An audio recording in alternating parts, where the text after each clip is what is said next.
პრეზიდენტი შეეხო ყველა პრობლემატურ საკითხზე გასამომწურავი პასუხები. ასეთია საზოგადოების იმ ნაწილის შეფასება, რომლებმაც მიხეილ სააკაშვილს შეკითხვები სტუდიაში დაუსვეს.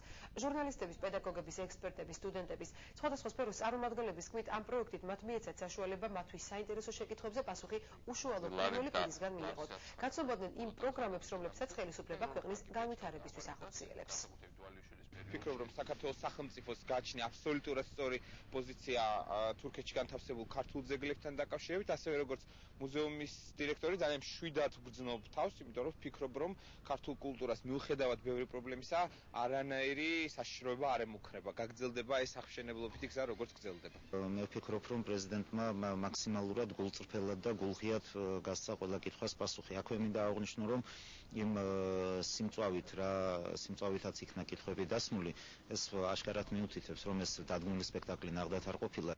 Რა ძალიან საინტერესო, მაგრამ უფრო უკეთესი იქნება თუ მეტი დრო გამოიყოფა ჟურნალისტებისთვის განსაკუთრებით ან ჩატარდება ანალოგიური სახის პროექტი, რომელიც მხოლოდ ჟურნალისტები დაუსვამენ კითხვებს. რა თქმა უნდა, ასეთი პროექტი უნდა გაგრძელდეს, ძალიან საინტერესო იქნება მოსახლეობისათვის. დაახლოებით რა კითხვა დაისვა. ცხადია ეს არ ამოწურავს საზოგადოებისთვის საინტერესო საკითხთა წყებას. მე ვფიქრობ, არ იქნება ცუდი, თუ იქნება ეს ახლო თუ საშუალო მომავალი საქართველოს პირველი პირი მოიცლის და შეხვდება ჟურნალისტებს.